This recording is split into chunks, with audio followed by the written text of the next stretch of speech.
YouTube UTV 124, Facebook UTV 124, Instagram UTV 124, Twitch UTV 124, TikTok UTV_124, and Flow TV channel 124.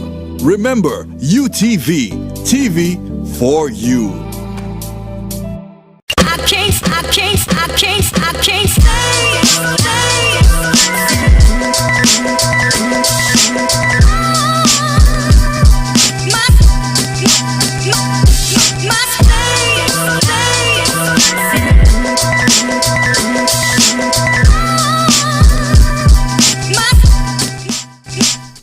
Good morning, lovelies. Welcome to the show. It is September 23rd, 2021. It is Thursday, closer to the weekend, but the weekend right now to me means nothing.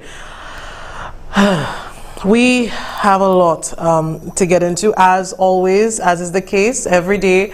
And at first I thought, there wouldn't be as much to talk about, but you get to see that even, with everything happening, and if you think there's going to be change, there's a lot still that we need to delve into. But before we do that, let us do what we always do. Let me greet you. We say good morning to those of you listening to us on our radio station partner, that is Hits FM 92.1 and 91.1 FM. If you are also watching us on television on channel 124 on Flow, good morning to you, and I hope so far your day is going well.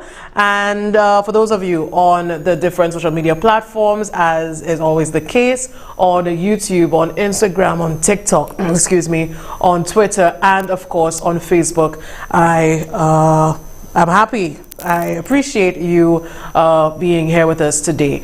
Now, if you haven't already guessed it, we're going to be taking a look at this, vaccines and the procurement and, how it gets in. But before we do that, I think we need to look at the international landscape, put it in international context. What exactly has been the major issue for vaccines getting into countries, low-income countries and middle-income as well, such as ours? What exactly is going on as of this week? What really is the main thing? What is the priority of world leaders and everything else with vaccines and being able to make sure even those people who are more vulnerable, who may not be able to afford and all that, how are they able to get the vaccines?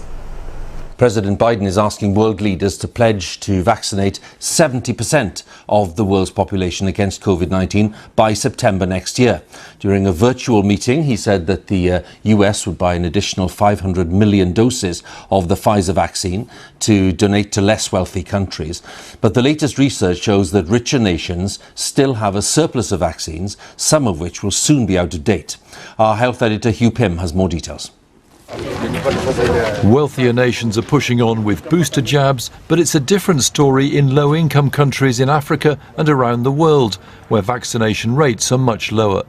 That divergence has been criticised by the World Health Organization, and there have been growing calls for more vaccine doses to be diverted to those most in need. They were going to come together and they were going to attack the problem. A leading advocate for vaccine supplies to Africa said action was needed by the richest nations. Promises do not translate into vaccines and jabs in people's arms. Commitments are not jabs in people's arms. People are dying for want of a vaccine. I spoke at the WHO meeting, and that same day, a member of my household had just died, a 30-year-old woman, because she was unvaccinated. New research suggests that by the end of this year, there'll be around 1 billion surplus vaccine doses in the G7 group of the wealthiest nations, including the UK and the European Union. Of those, around 100 million doses will be past their use-by date by December.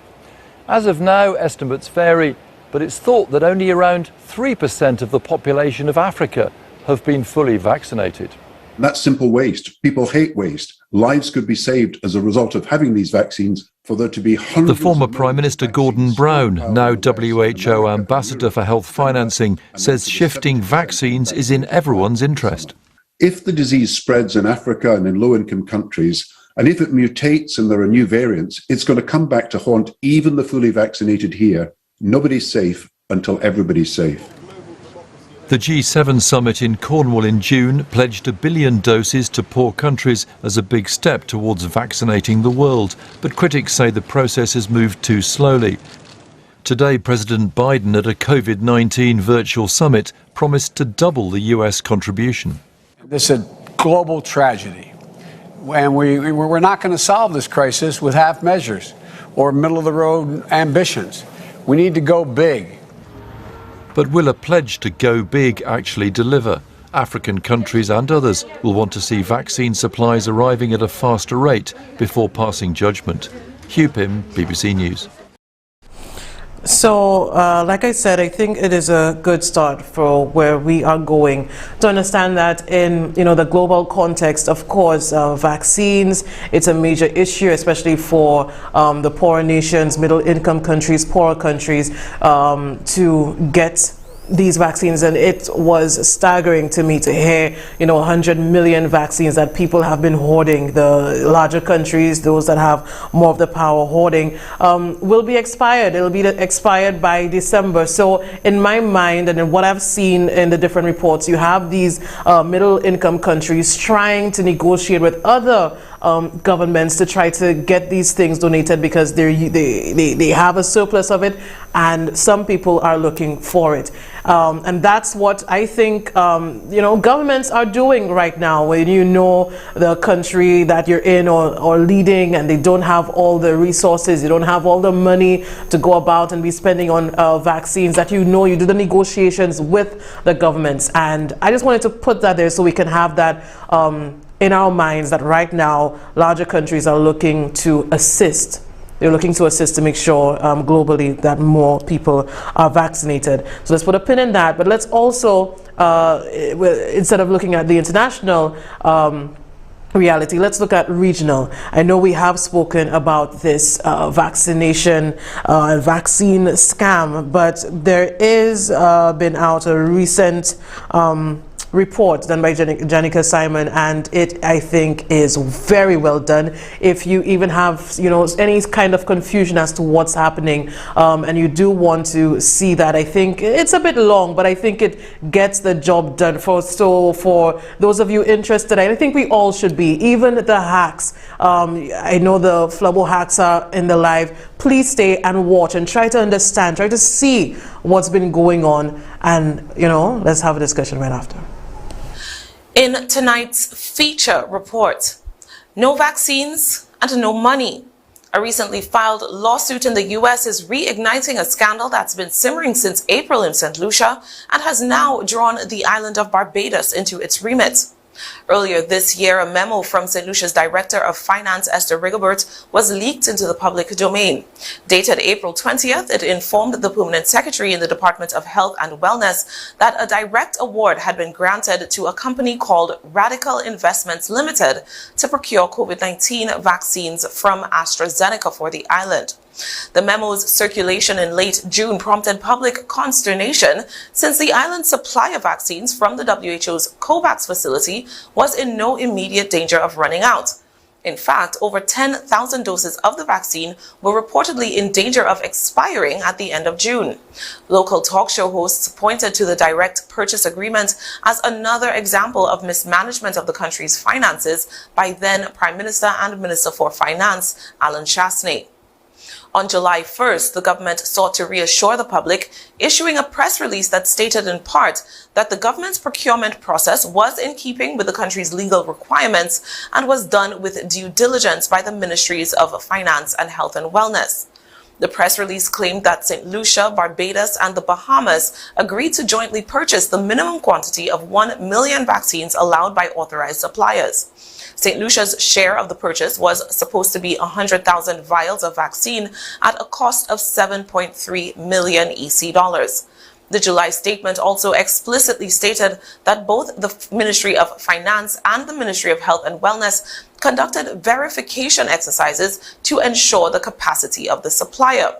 A few days later, former Prime Minister Alan Chasney addressed the nation, but only briefly and obliquely mentioned the issue of vaccine procurement.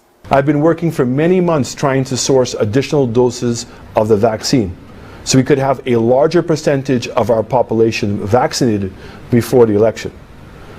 We continue to work with CARICOM to try to obtain the necessary quantity to protect our people. And that seemed to be that until news broke this week that Radical Investments Limited had filed suit in a Florida court against a raft of defendants, claiming that it had been defrauded in its pursuit to obtain these vaccines for onward supply. Strangely enough, St. Lucia was not mentioned in the lawsuit except as the country in which Radical Investments Limited is registered. Instead, the company claims that they were acting on behalf of Barbados in its quest to find vaccines. In the complaint, Radical Investments Limited claims to be a St. Lucian registered company based in Barbados. Mark Maloney, a well-known developer in Barbados, is listed in the documentation as the principal of the company. Maloney, via a Trinidadian intermediary, was reportedly introduced to Alex Moore, believed to be an executive of a company called Good Vibrations Entertainment LLC. This company, the intermediary Cheryl Shamley said, would be able to get the vaccines that Maloney and ultimately Barbados needed. A sale and purchase agreement was drawn up between the two companies, Radical Investments and Good Vibrations, and an escrow and paymaster agreement was also drafted, which named Charles Stein of law firm Davidovich Stein Law Group as the paymaster and escrow agent. The agreement, executed on April 16, 2021, lays out a purchase price of $10.2 million for the vaccines, plus a commission of $2 million for Good Vibrations once the vaccines were delivered to Barbados.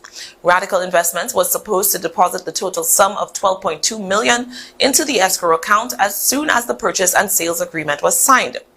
Based on the complaint and the documents entered into evidence, once that was done, Moore/Good Vibrations Entertainment was supposed to supply the invoice from AstraZeneca with details of the 1 million doses of vaccines plus the banking details for the AstraZeneca account into which the money for the purchase would be made.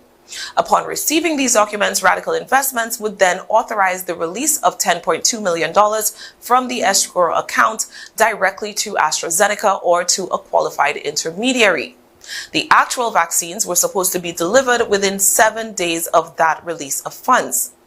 In the lawsuit, Radical says that things began to go wrong as soon as the agreements were signed. First, Moore allegedly supplied documents purporting to be the required invoice from AstraZeneca, but these were missing the necessary account information. That was when Moore allegedly disclosed that the transactions were taking place via various intermediaries, and so the pharmaceutical company's account details could not be disclosed due to unspecified confidentiality provisions.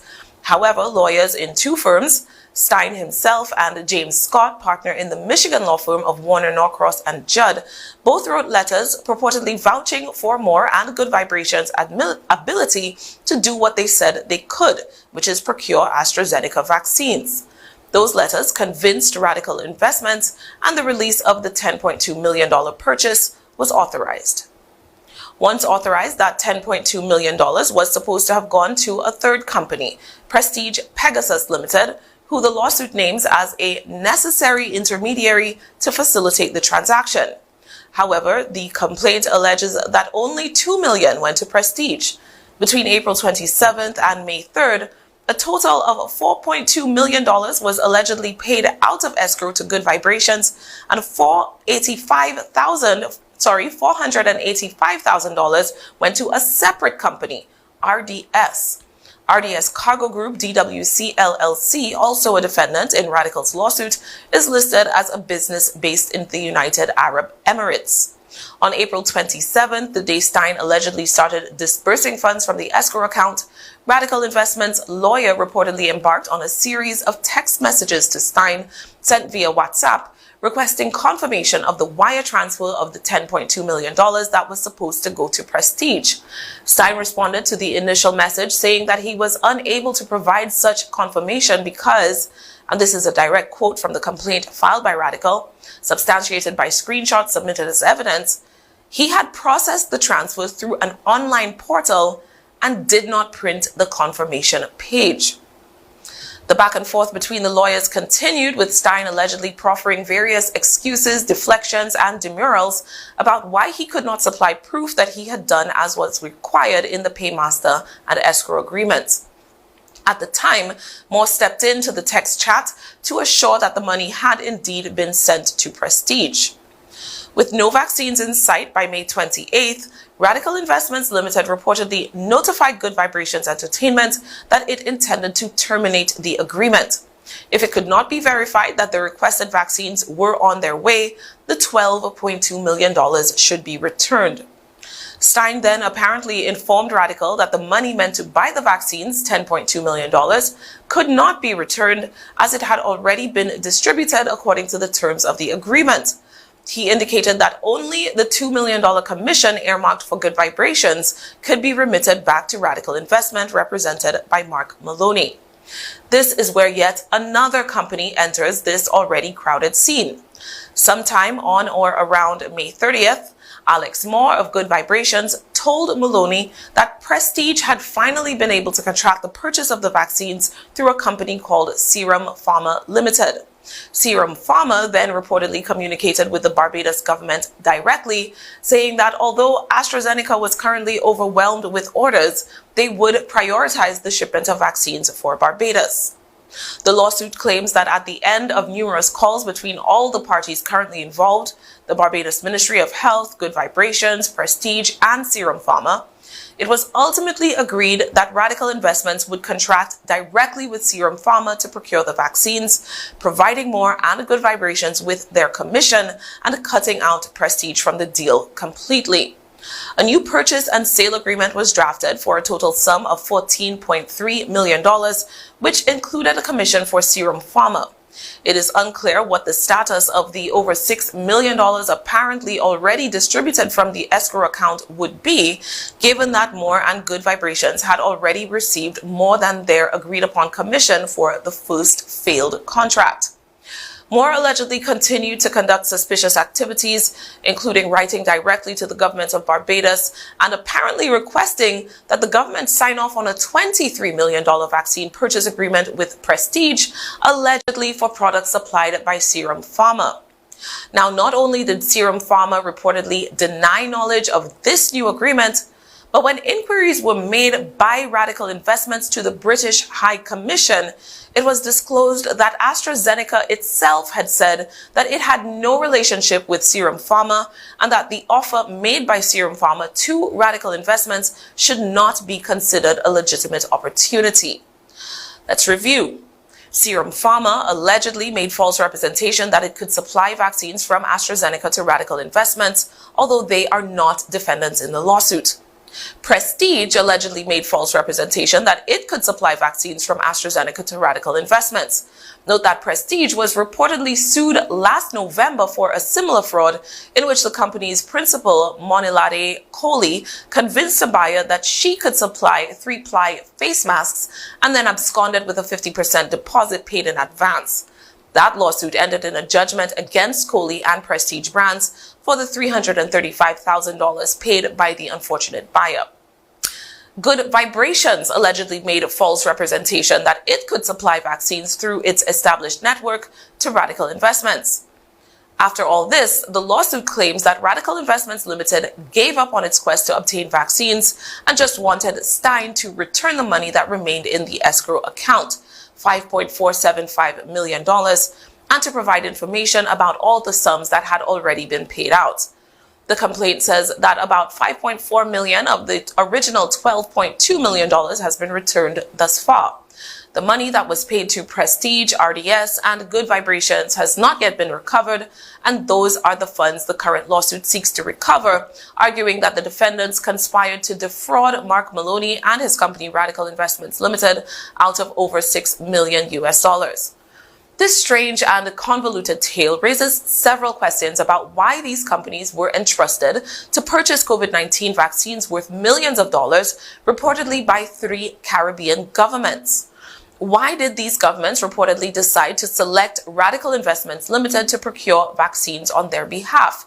Remember, in the press release issued at the beginning of July, St. Lucia's former administration said that due diligence was conducted to ensure the capacity of Radical Investments to do this procurement given by direct award, but we have been unable to learn either from the Ministry of Finance or from the financial analysts in the Ministry of Health and Wellness what that due diligence process was.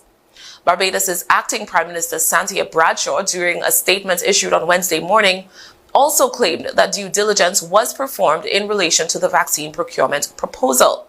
Following its due diligence assessments and in keeping with its commitment to ensure the procurement of genuine doses of the vaccines from a legitimate manufacturer and through a credible entity, the government of Barbados agreed to and approved of this exclusively private sector-led and funded initiative to source the doses of the vaccines for the citizens of Barbados. With all the discussion and due diligence that apparently occurred, another question: why didn't Health Minister Jeffrey Bostic seem to know anything about the situation when asked? Local publication Barbados Today reached out to Minister Bostic on Tuesday and reported that the minister sent a terse WhatsApp message declining comment on the matter. Quote, "I am afraid I do not know anything about Radical Investments Limited," the minister told the newspaper. Apart from the question about due diligence, further questions arise about exactly whose money Radical Investments Limited used to deposit the funds into the escrow account managed by Stein.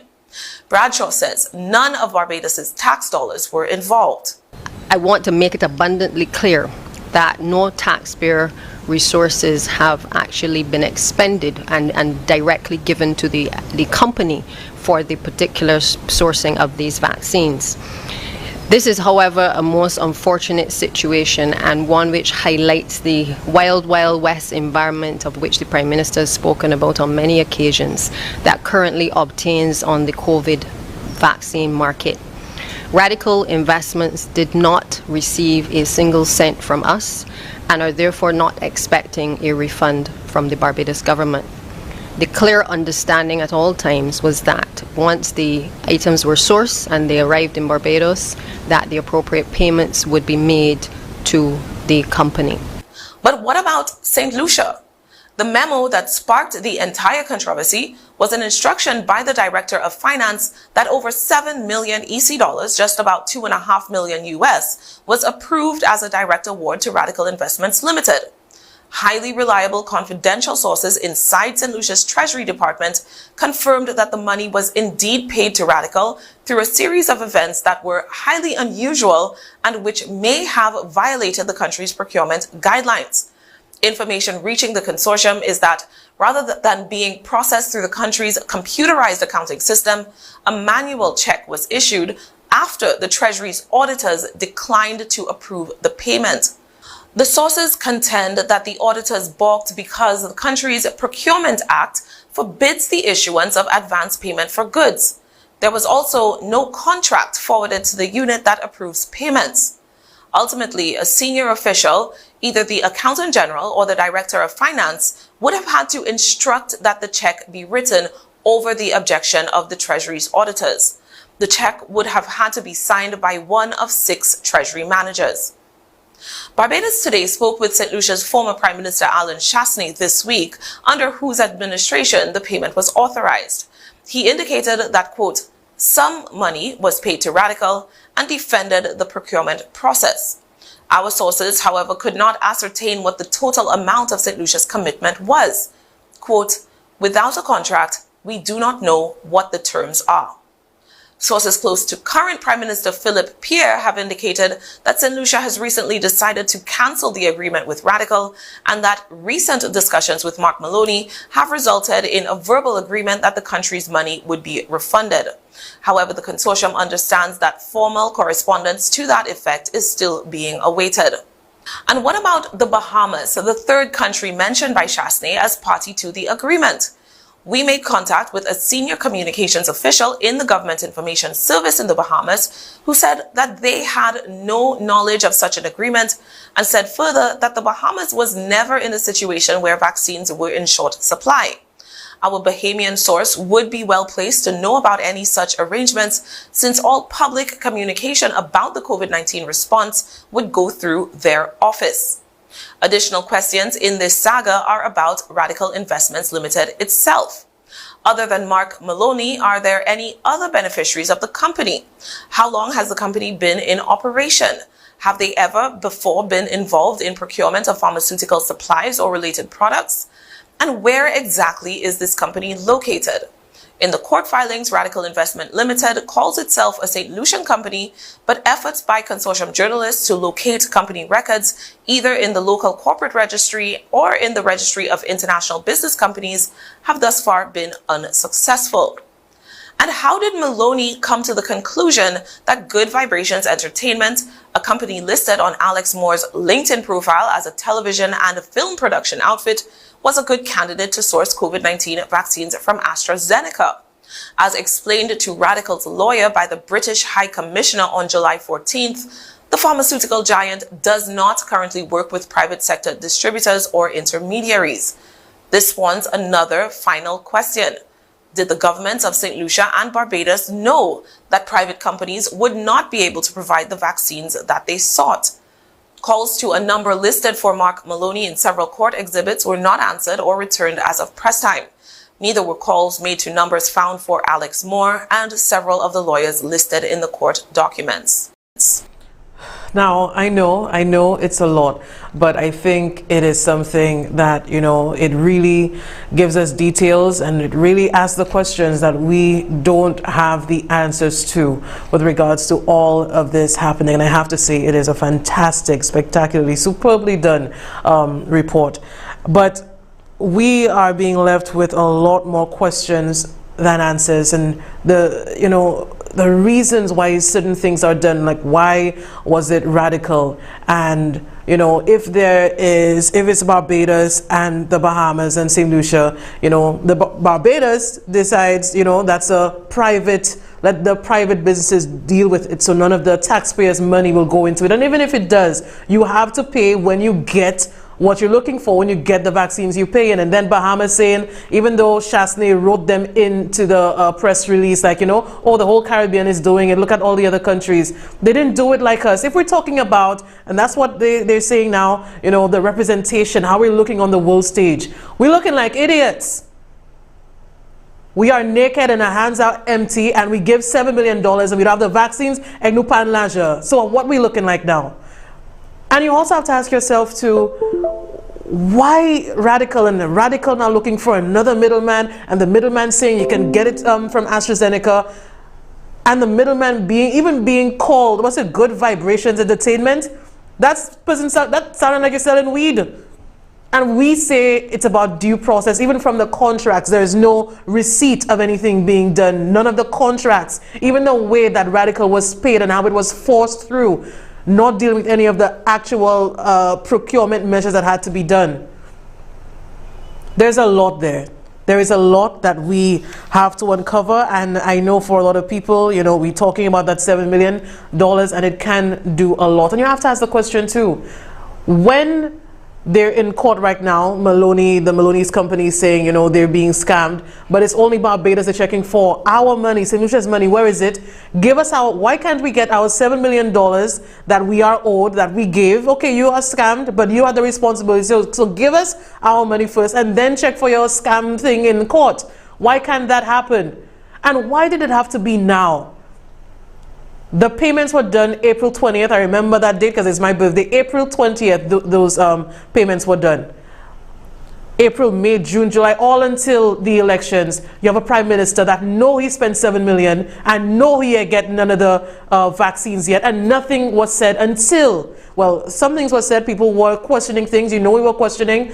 But until Barbados had to come out with it, we would not know. Nothing would have been said. And the former prime minister saying that's what they needed to do. That's, they were looking for vaccines. Even when at the time that you were trying to push through that payment, we had vaccines that were already threatening to be expired. There's a lot. We're not done yet. Stay with me. We'll be right back. I can't stay.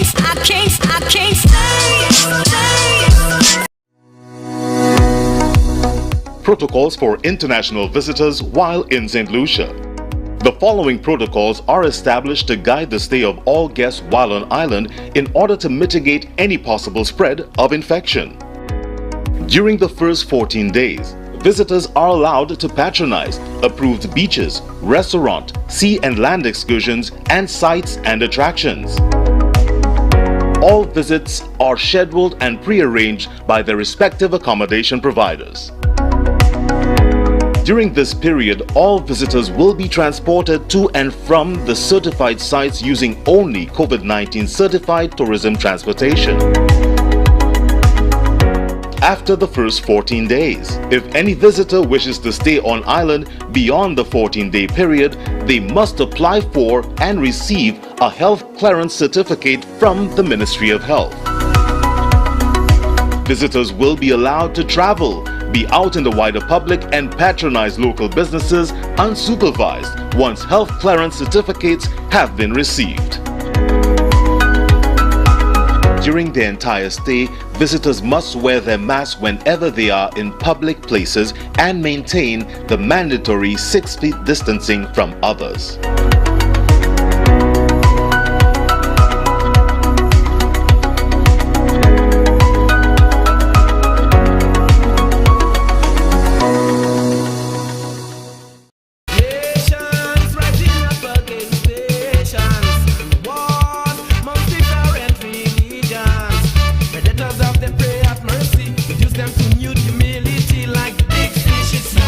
You're watching UTV, TV for you.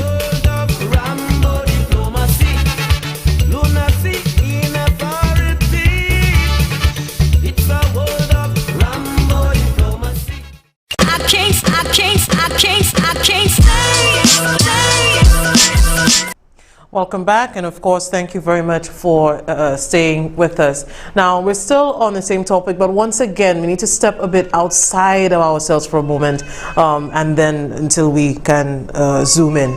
So, let's take a look at the Wall Street Journal. There have been different reports about this exact same thing, governments being warned about scams. So, let's take a look at the different documents showing that particular report, where they do speak about it. Says COVID-19 vaccine scammers target authorities in dozens of countries, including Italy and Colombia. It says criminal groups and individuals have proposed contracts for millions of dollars to officials. Vaccine makers say they don't use intermediaries and will sell only directly to governments. Let's continue. Let's go to the next one. It says criminal organizations and individuals claiming access to COVID-19 vaccines have contacted authorities in dozens of countries, hoping they will sign illegitimate contracts for millions of dollars, according to documents and people familiar with the attempts. Countries whose national, regional, and tribal governments were approached include the Netherlands, France, Israel, the Czech Republic, Austria, Argentina. Some of the governments were offered either vaccines from Pfizer and other things. Let's go to the next one. It says France doesn't negotiate directly with distributors of vaccines, but gets them through the European Commission, a spokeswoman for the French president said. It says offers from people and companies to Austrian public agencies for the chancellery that appeared to be serious turned out to be dubious and were referred to authorities. An Austrian government spokesman said Colombia received proposals from vendors who later dropped them after being pressed by the government to prove they were working with drug makers.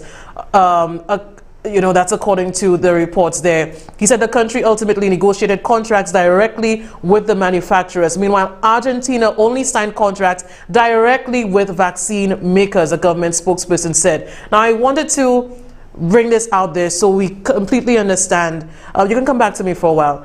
That there are the countries that are being targeted. The scams are coming. If we're talking about due process, there are certain things. So when France is being targeted, they know that they have to go through the European Commission.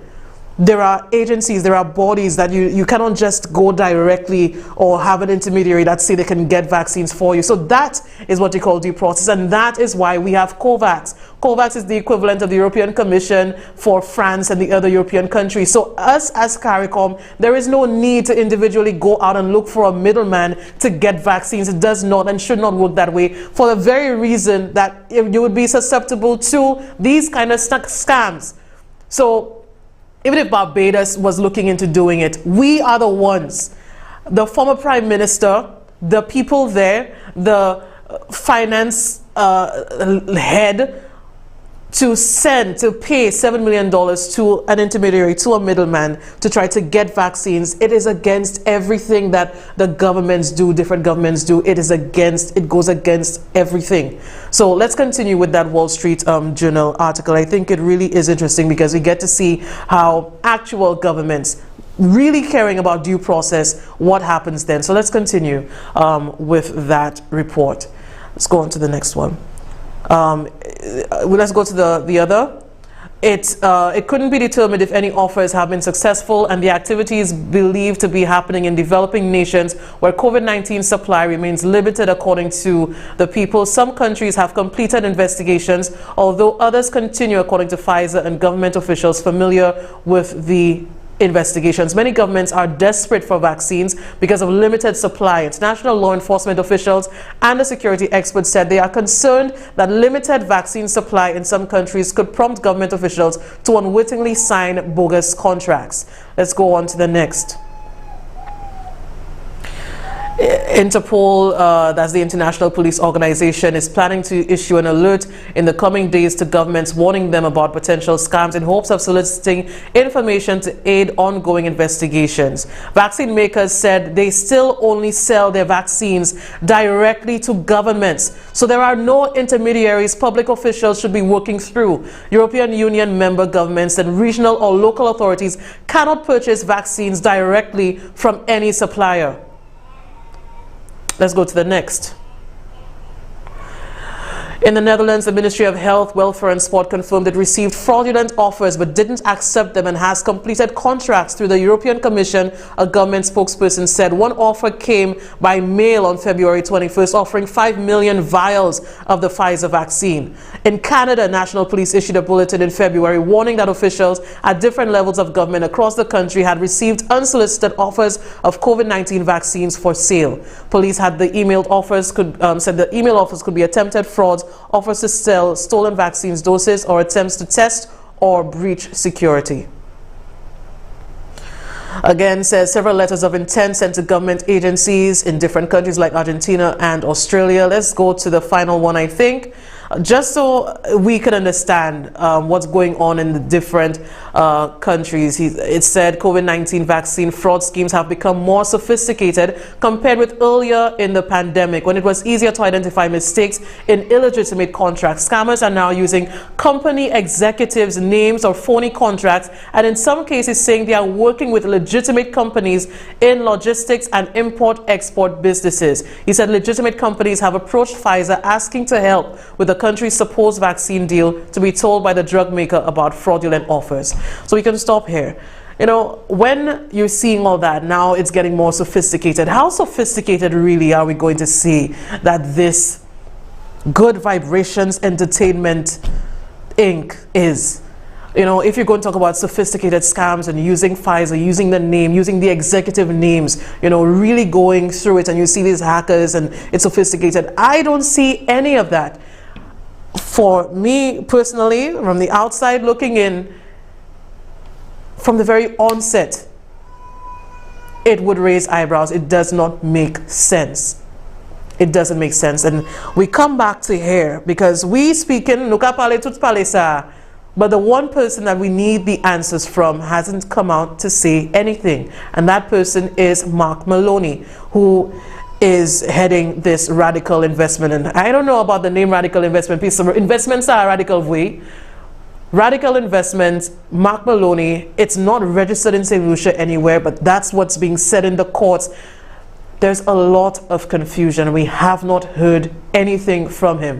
What I do know is that he is heading Rock Hard Cement. I guess you're very creative with the names, huh? But this is Mark Maloney, and let us not forget that he has been in business with the former Prime Minister's in-laws. So we know the friends, family, foreigners vibe. So Mark Maloney now having this company, which I have to ask, where does he get off? What does he know to be the intermediary for pharmaceutical companies so much that you can come and get vaccines, and the government, the former Prime Minister, can trust you enough to give you $7 million taxpayers' dollars, and nothing has come out of it? But again, let's look at the Rock Hard Cement, Mark Maloney.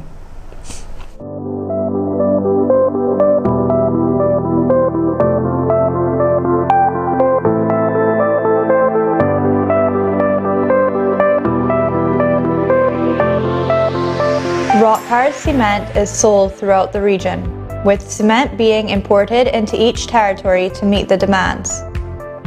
These territories include Trinidad, Barbados, Guyana, St. Martin, St. Vincent, St. Lucia, and Grenada, Dominica, Antigua, St. Kitts, with plans for establishing the brand in other territories. Rock hard cement is kept away from moisture and restricted from exposure to other elements. Rock hard cement is then distributed to the leading hardware stores and concrete, block, and other concrete product manufacturers throughout the respective territories. Rock hard cement can be used for producing precast concrete, masonry blocks, concrete pavers, slabs, curbs, floors, and more. It is also used for reinforced concrete, roads and pavements, architectural concrete, general purpose grout, and sprayed concrete.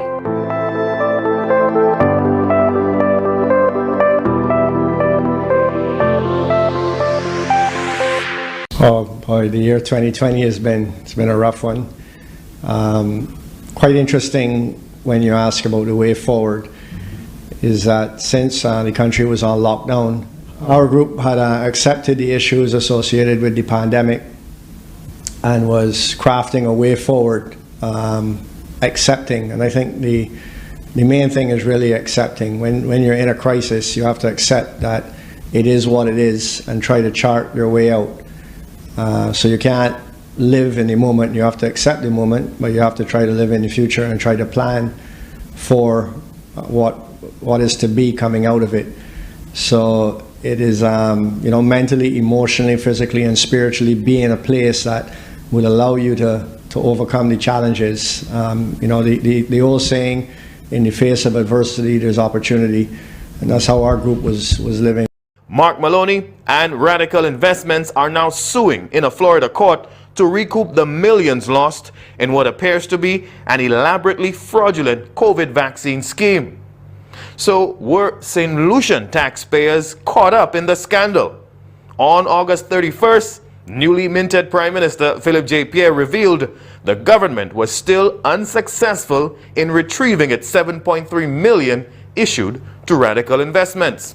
But talking about vaccines, about vaccines, do you know that the last government paid by handwritten check $7 million for the importation of vaccines into St. Lucia? And do you know, Mr. Speaker, on the 13th of July, because they were so uncertain of what they had done, they were not firm in the conviction that what they did was right. They cancelled the order on the 14th of July. They cancelled the order for the vaccines that they had imported. And you know, up to today, we cannot get our money back. The Barbados Today news outlet on September 22nd published an interview with Mr. Chasney addressing the emerging vaccine scandal. The former Prime Minister told Barbados Today, quote, "Due diligence was done," end quote, adding that the St. Lucia government's deal with Radical Investments was similar to that of African groups. Mr. Jasney also told Barbados Today Radical Investments was reputable, which was a key factor in his decision to proceed with that arrangement. You know why we can't get our money back? Not because the person who they give the money doesn't want to give it to us, because of the arrangements that they made. They were not firm in the arrangements that they made. So right now, because you know, in their haste to do things, in their haste to try to mama guy and bluff, they did this kind of things this week. And right now, even if the person wants to give us back our money, because of the strictures, up to now, we need the $7 million to help in the increase in testing. We need the $7 million to improve the respiratory hospital. Barbados Today specifically asked Mr. Chasney if Radical Investments was in fact a St. Lucian company. He replied, quote, "I'm not sure, I just know Mr. Maloney," end quote. Now, NBC Prime did inquire at the Register of Companies. We were told that there were no companies registered under the name Radical Investments in St. And I have to ask myself too, does this make sense to have a former Prime Minister being able to give millions of dollars out on our behalf of vaccines, and you don't know where a company is registered, you don't know anything about Radical Investments, all you know is Mr. Maloney, and I'm sure that's all you know. I mean, with your family and, you know, him doing your construction together, you guys are in it together, business affiliates, business colleagues together. Of course you wouldn't know Radical Investments, you just know Mr. Maloney. But is that any basis for which you can take taxpayers' money to give to your friend? Because if you don't even know whether the business is registered here, you haven't done any of the investigations, you haven't done any of that, all you know is Mr. Maloney, but you can decide then, we can decide then to give it to a man that you don't know his business, you don't know what he about, but just give it to him because he is the person you know, and that is how we were doing business. So look at us now. Look at us now. You're talking about, you know, how we are represented and how people are looking at us on the world stage. We are a joke. This is a joke, and this goes to show all of what we've already been saying. Speaking of jokes, the former health minister being asked that, because you would have to assume, how could a health minister not know? Of course you'd have to know what is being done there. Vaccines coming, people trying to get vaccines into our country, the Ministry of Health supposed to know that. So Mary Isaac being asked the question, let's hear what she had to say. The big issue as of today would be St. Lucia purchasing vaccine, and that is from via another party, and that company is Radical Investments, operated by one Mark Maloney, and Good Vibrations Entertainment LLC, the purported supplier. What is being reported in one newspaper, that's the Barbados Today newspaper, is that St. Lucia would have paid out some $7.3 million to that particular company, that is Radical Investments. And Radical Investments has now taken legal action against the purported supplier, Good Vibrations Entertainment LLC. It turned out to be a scam. Radical Investments had come up with some $10.2 million US and would have also purchased on behalf of Barbados and the Bahamas. Turns out, according to that story, St. Lucia Lucia paid out monies to Radical Investments, but Barbados did not. What do you know about this as former health minister of St. Lucia?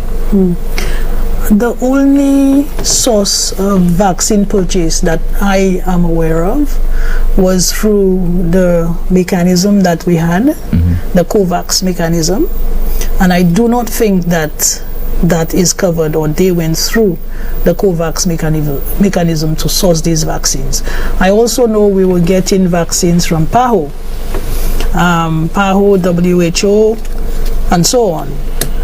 I heard of this arrangement, but I am not aware that St. Lucia actually paid out any monies to, you know, these people. Of course, while I was there, we had a lot of different agencies trying to supply us with vaccines. But I know that these things go through a very stringent process and through the Ministry of Finance before vaccine purchases are done. So I would think that the Ministry of Finance would have crossed their T's and dot their I's in terms of trying to source vaccines and actually paying out monies to an agency that turns out to be fraudulent. It turns out not to be so, because according again to that media outlet Barbados Today, in a letter dated April 20th, 2021 and signed by the Director of Finance, government approved EC $7.3 million as its contribution to buy 100,000 doses of the vaccine. Well, I cannot really comment on that, Timothy, because I'm not aware that the Director of Finance would have just signed off on a document and then monies would actually be paid out. Because finance, even when we try to procure vaccines before through the COVAX mechanism, they used to send us a number of different agreements before any monies are transferred. right? So I find it very strange that an agency like that, not going through the established mechanism or through PAHO, would actually be able to draw funds from our Ministry of Finance. So I would try to verify a lot of what is being said on this in this article before I can go out and say this is factual. Yeah, but they had, according to that article again, that they had an interview with former Prime Minister Alan Chasney, and he admitted that the money was paid out. You see, $7.3 million. Shouldn't you have been aware of this as Health Minister? Not necessarily. Why? No, because you see, these arrangements are really with Ministry of Finance and not with the Minister of Health per se. So the people at the Ministry of Health, the technical people, would take a look at what it is to ensure that yes, we require these vaccines, we require the numbers, and yes, we are in need of vaccines. But they would not necessarily, Ministry of Health would not necessarily be involved in the financing arrangement for the vaccines. Well, why the need to import the 100,000 doses of the vaccine when we were relying on COVAX? Because COVAX was not supplying us with the full amount of vaccines that we needed. So about 20%? Right. Yeah. And we had to consider other sources. But a lot of these other sources were coming through, like I said, PAHO themselves. And in conjunction with other Caribbean states or Caribbean nations, they would try, because there was a set of vaccines that they were trying to supply us coming from Africa. Right? And I'm not sure, we demitted office before there was any conclusion on that. So I don't really know what became of it. But we were looking at different sources of supplying vaccine, because of course we would need continuous supply as well as reliable sources outside of the COVAX mechanism. But we warned by a number of agencies, the World Health Organization, that the number of people who are trying to scam individuals, corporations, and also governments. Oh yes, oh yes. So if this is true, then the government, the then administration, did not do sufficient due diligence on this. And EC $7.3 million is a significant amount. Well, I would think you might be correct. I don't know. Somewhere, somehow, something went wrong. And I still do not believe that has actually happened. So I would have to look into it myself to find out, whether that is true or not. I find that very, very hard to believe, given what we had to go through to secure vaccines at the Ministry of Health. But if it's true, it's a serious indictment on the previous administration? I would say I hate to say the Ministry of Finance, but because you do not, the Prime Minister does not just sign off on, he's not the person who actually signs, he says yes or no, go ahead and purchase. But the Ministry of Finance is responsible for dotting their I's and crossing their T's. You understand? Because they actually are the ones who are transferring, seeing to the transfer of the funds themselves. So I would be very careful about that one. Yes, the Ministry of Finance, but he served as the Minister of Finance. Of Finance, I suppose. The buck stops with him? Well, yes and no, because it's okay to agree. I know I used to see some of these agreements. The people would send it, the agencies would send it, and they would make corrections. The technical people would, make the necessary adjustments, and it would go back and forth and so on. But at the end of the day, who actually transfers the funds?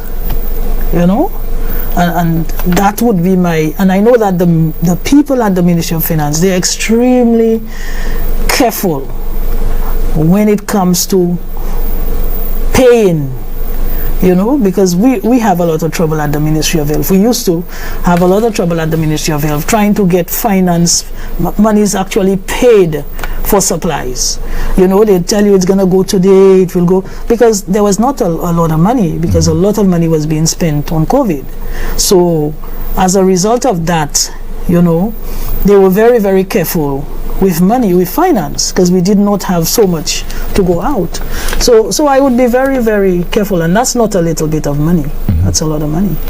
But would the government at that particular time be in a desperate position, desperate situation, because the impression has been given at the time, particularly by the World Health Organization, other health agencies, that once a vaccine is developed, then the impression was given that that would be the end of COVID-19, the COVID-19 virus. Do you think, therefore, that would have put us in a desperate position, desperate situation, whereby we really wanted to access the vaccines and they were slow in coming from COVAX? Oh yes, definitely. People were scrambling to buy vaccines while I was there, and you know, the fear, that is why they came up with that arrangement where they are going to go through one mechanism, and that mechanism was saying we want to ensure that the small island states get a share of the vaccines instead of them having to struggle with large islands, large countries, and the large countries would be able to purchase all the vaccines and small countries would stay without. So this is why this arrangement was made to go through COVAX, and COVAX would redistribute to ensure that there was equity, you know. So of course we were scrambling for vaccines. So look at your former health minister looking in all ways, even now, to just, no matter what, forget about the taxpayers' money, forget about St. Lucia's health situation, health crisis, forget where we are fiscally, financially, forget all of it. All you must do as a former minister under the Flower administration is to protect Chasney at all costs. And that is what I'm seeing from a former health minister. You don't know anything about it. When they ask you whether it's an indictment on the former administration for letting something like that happen because there was no real process, due process happening there, you're looking for always, you're looking to blame everybody. Oh, well, it's the people, it's the people who transferred the funds. When they tell you directly, I'll give it to Tim, directly, shouldn't the bucket stop with the Prime Minister? You're looking for all ways to say that the Prime Minister didn't have anything to do with it. And what is worse and even more pathetic is Mary Isaac saying that she does not believe. She does not believe that has happened. You know, this could not have happened.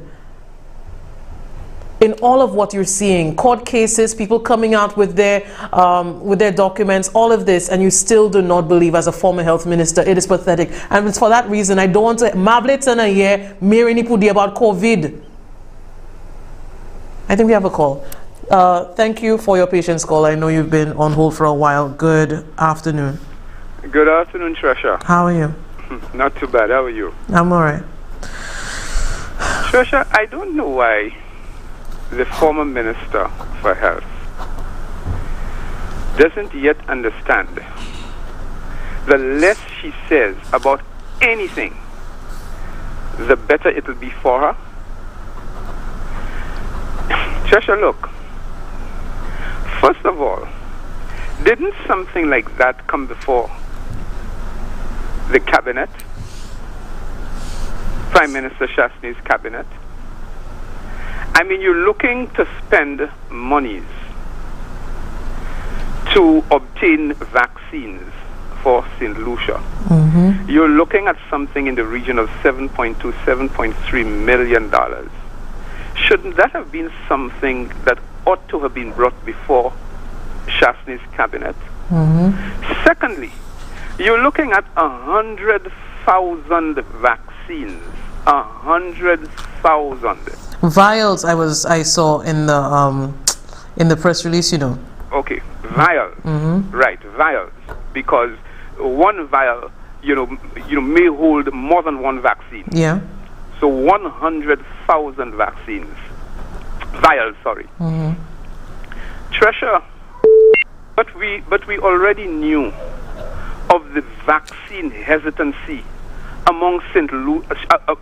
Lucians, and that vaccine hesitancy is something that is happening throughout the world. When you purchase 100,000 vials of the vaccine with a limited shelf life, spending $7.2 to $7.3 million. What are you doing? Because those vaccines have a shelf life. And with the vaccine hesitancy that we saw from very early,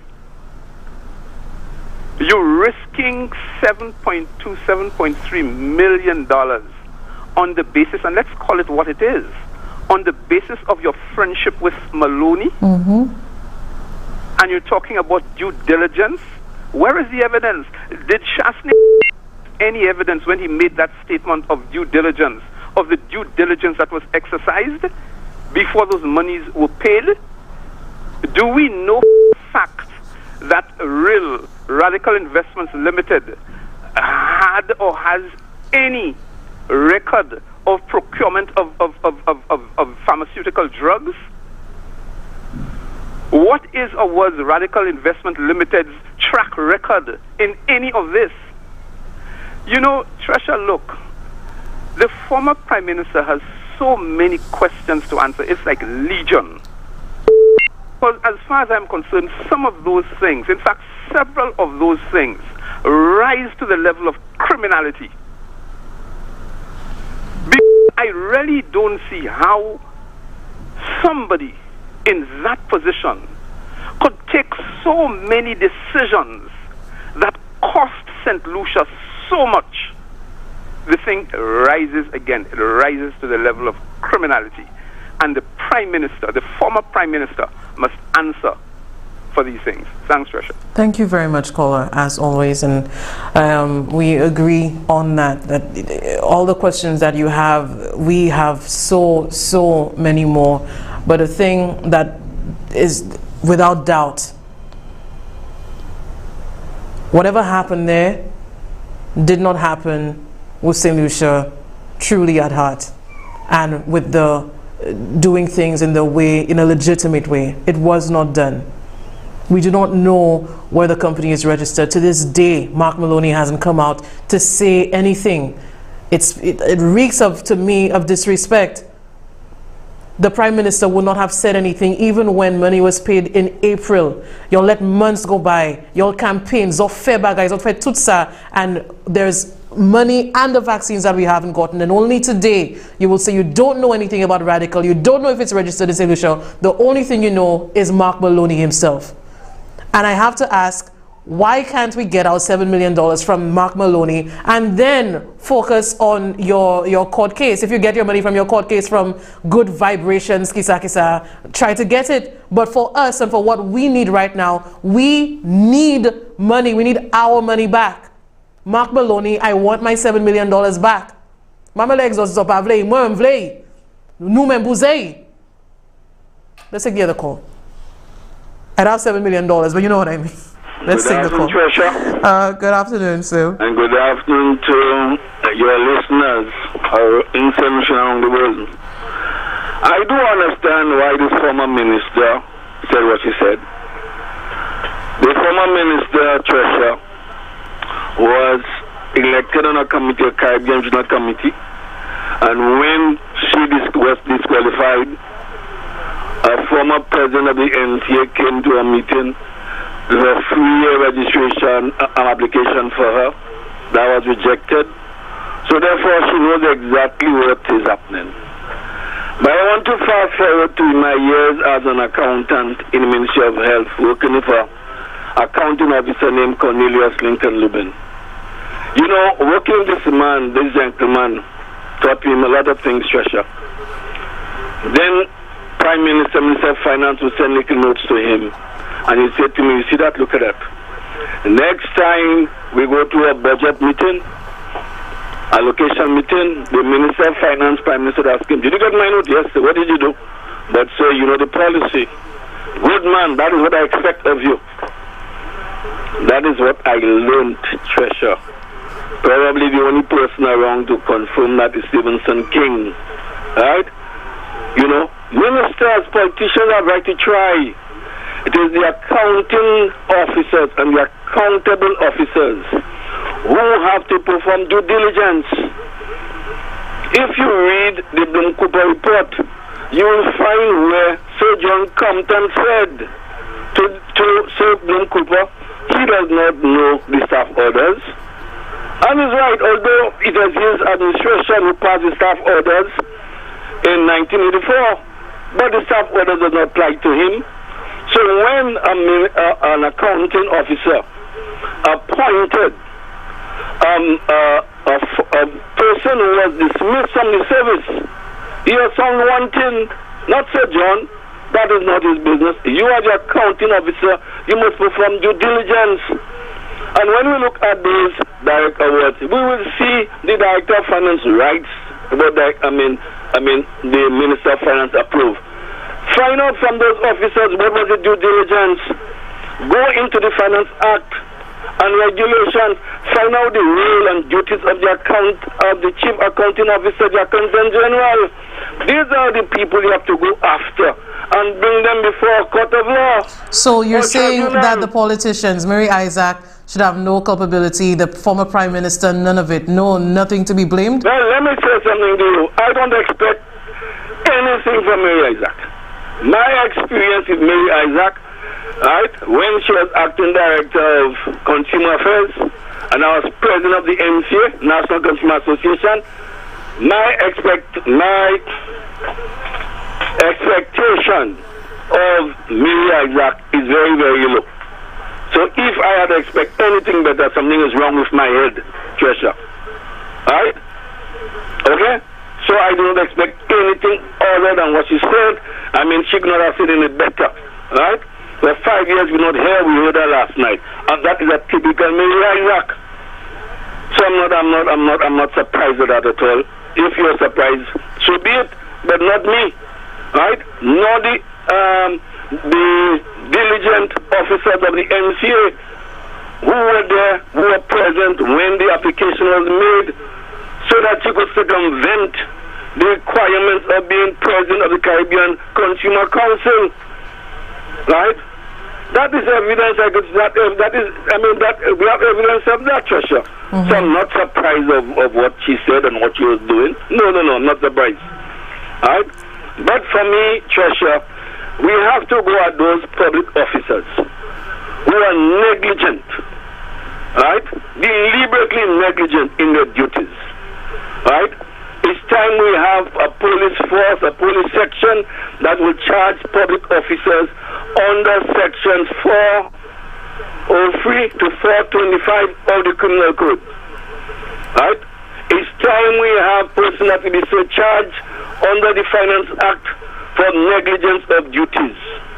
That is what I'm hoping for, Tresha. And that is what you and I and the solution upright citizen we have to look forward to. Right? Let us canvass for it. We must stop that, Tresha. It's not the politicians, you know. It is those enablers. I hear you. Silapan Tito, Silapan Vole. May say Vole Amim. Caller, I want to say, yeah, thank you very much, Mrs. Sandhill. We'll continue to take your calls. We'll see if we can squeeze any more in. But, you know, as we go on and all of what we're seeing here, I know that the United Workers' Party, I've seen they've sent a press release to speak of, can you imagine, vaccines and, you know, what's being done at the moment, pretending that none of it is going on, none of it is happening. And I don't know how long the former Prime Minister, Allen, will be in vacation or hiding, whatever he's doing. But you can see, you're going to ask Bradley, what Bradley would tell you? You know, Fede Park or Bikoi, you know, that sort of thing. So it really has to be, Allen, we need to hear it, yes, just out of formality. But we already know what we know. It's Mark Maloney. I want to see what you're going to be saying about that. There's still so much uncertainty going around. Let's take the other call. Good afternoon. Good afternoon, caller. Good afternoon, Tresha. Yeah, can you turn down whatever you're listening to? Are you hearing me? I am hearing you. Can you turn down whatever you're listening to? Yes, you hear me? I am hearing you. Can you turn down the volume of whatever you're listening to, whatever device, if it's a television or whatever? And can you talk to me? Yes, I've done that. Okay, let's go. Yeah, what I want to say that the Prime Minister had his people in place to obey whatever rules. You forget what the Director of Finance was, you know. Yeah, so yeah. This people was there, and like, you know, I always mention the house slave. They were there to whatever the Prime Minister says goes, you know. So Mary Isaac was not had any. In fact, even Mary Isaac knew about that. She had no control, you know, because the man had total control of everything. Whatever he says goes. So he's going to have to account for that money, you know. And I think Philip J. is acting a little bit too slow for me on that, you know. You have to make these people account for these things. You know? All people like Guy Joseph and these people should make account. Yeah. You know, that's a lot of money that, you know, we need that money now to control the COVID. We definitely need that money, so Mr. Pierre have to do what he have to do. Thank you. Thank you very much, Cole. I appreciate your contribution. And on that case, I agree that certain positions were filled by some of their own hacks. You know, Attorney General being given, you know, people are being removed, so people from Guy Joseph's church can be put in these spaces, and there are a lot of positions like that. So, you know, it even comes to, we even have to say that even now, as there's another Prime Minister, tout ces situations là, Yoni Pusoti, they have to move because they were there and they were complicit. And when Mr. Senthill does speak about that, it really makes you understand that if people were there when these things, they allowed it to happen, they were part of it, then what good are they in a system when you're trying to change, when you're trying to make accountability matter? That cannot be right to just continue as is when these people can continue to hold these positions. And, you know, as we go on, I just wanted you to look at what the Bajans, what the response has been like since that has come out. So let's take a look at the responses that they've had on social media to that report. And of course, they too are calling on for Mark Maloney to come out and speak to them and say something. They do not trust what's going on. As you could see here, and that's all mostly Barbadian people. They're saying they picked the entirely wrong person in Mark Maloney. Some people saying big people business, but I have a small question. When did Radical win the procurement contract to furnish us with vaccines? Accountability and transparency. You know, people are thanking those that got it together. Be very careful. Don't put anything past anyone these days. They're saying independent investigations is needed. The locals never investigate anything, but feds will usually follow up. What got me is that Mark Maloney name. Is this the same Mark Maloney that the then opposition back before the last election vilified? Where is the integrity? Radical vibrations. Would you invest millions in companies with those names? They're saying they shudder. And from what I understand and what I'm seeing there, the main concern for them is this Mark Maloney, guys. I'm going to say Mark is king. And for all of what they have known and experienced, I think, you know, as small island states and trying to figure out what we're doing as a country, it just continues to baffle me that we're going through that. And once again, if you're talking about embarrassment, people like Soraya and the rest of them talking about Prime Minister embarrassing, Shasnika from my hotel, my mom said I prefer a call. I looked at that Wall Street Journal article, and you know, you can see when prime ministers, different people are saying that sounds suspicious. Let me bring it to this person. Let me bring it to the local authority, a local police officer. Let somebody talk. You know, none of that happened. None of that happened. When people are saying people come to them from France, and it's not just because they have the ability or they're bigger and they're richer. It just takes common sense. If you're in France and you have the European Commission, why would you need somebody telling you, oh, I can get you how many millions of dollars of vaccine? Ou probably are you going through the legitimate processes? COVAX hala, what you had to be doing, giving your friend money for. Let's take the other call. Final, maybe? I don't know. Good afternoon. Good afternoon, Tresha. How are you? I'm all right. Yeah, I'm calling from library. Okay. And based on what I've heard, and even before election, I was listening to Frederick. I told my district rep, whenever we come into office, if those guys if they don't change the law to put them guys behind bars, I personally is done with politics. And it is high time that this administration call Shashney back home to prosecute him. Thank you. Thank you very much, caller. And I think you are echoing a lot of the sentiments that people have where they say, you know, in all of that talk, last pali, you need to see action. And I agree. But as we're on that topic, I just wanted us to remember the only official statement that we've had from a minister on that topic. Moses Musa Jabatis did speak on what is being done and the way the investigations are going to be handled considering that. So let's listen to what the current health minister had to say on our missing $7 million in the vaccines. The Ministry of Finance is in, there are some moves that have been made in terms of this $7 million. And an announcement will be made. What I can tell you is this: I am pretty sure that we will be able to use the $7 million to do other things, but the Prime Minister will make an announcement in relation to the $7 million. But yes, the $7 million and other matters in relation to radical investments and the relationship with the Cayman City and all of these will be made public, and we will explain to the public after we have put everything together. We are working to ensure that we account to the public and make statements that are factual after we've done all of the research, so that the public of St. Lucia can fully understand what this government left and all of the rumors that were abound and so on. We are sadly finding a lot of these rumors have a lot of roots and a lot of branches, so we will be informing the public as soon as all of the information comes to our attention. So it's still under investigation. Let's take our final call. Good afternoon. Good afternoon, caller. What I need to know is, who is the other director involved with radical investments? I do not know, caller.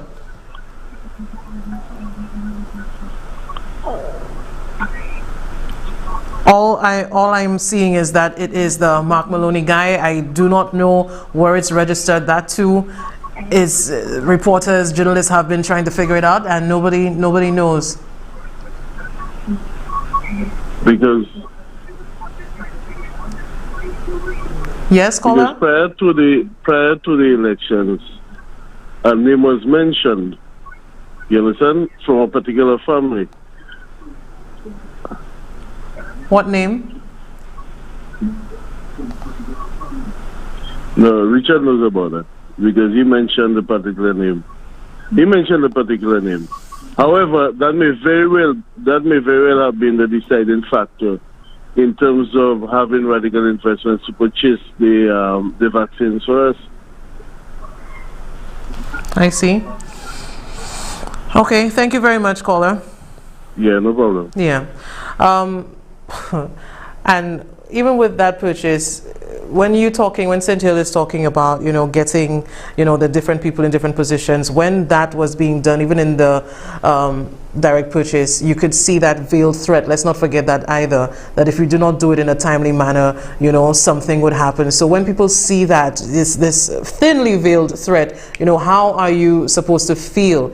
And again, when you start to look at the, the manual check, you just write the check and give it to somebody in their hand, and that is what you call due process as a prime minister. But this is where we are. Like I said, I hope that we continue to get people who are concerned. I wanted you to see what's happening in Barbados because people are legitimately, rightfully concerned, and they're very open and expressive about their worries. And I think we should follow suit. We should not pretend that this isn't happening, nor should we be like Marie Isaac, like she cannot believe. And of course, I'm looking forward to seeing what the United Workers' Party hacks will do. How are you going to spin that? How are you going to make that, make sense to you? So. But again, this isn't about politics, this is about country, and we are not looking good right now. But as we end, I just want to say thank you as always. Thank you for the calls. Thank you for the discussions. Thank you for all of it. And I hope to see you tomorrow at 11. But before we do end completely, the Prime Minister, former Prime Minister, and his thoughts on the vaccines. From the very beginning, it's always infuriated me from, putting us out as lab rats from the very beginning. And now with this scam, it just shows us the way that the former Prime Minister has thought about us, and it isn't a good look on the international stages. I know so many of the United Workers' Party have been concerned about. So we'll remember that as we end, and I hope to see you tomorrow at 11. Can I rely on the fact that we're going to all be vaccinated before I have to call elections? We've been saying to the companies we've been speaking to, look, we're small enough that you can use us as a sample and see what the effects are. I have to tell you, tough. India, because of the increased outbreak there, have now stopped any further exports from there. So we're competing against some big countries with huge demands. What we've been putting forward, Fanny, is that we've been saying to the companies we've been speaking to, look, we're small enough that you can use us as a sample to determine what is herd immunity. Is it 50% of your population? Is it 60% of your population? Is it 70% of your population? And because of our size, we can get to where we can get 50% of our population vaccinated very quickly and see what the effects are. So it means it gives other countries the confidence that if they do this, that this would potentially be the result. I can't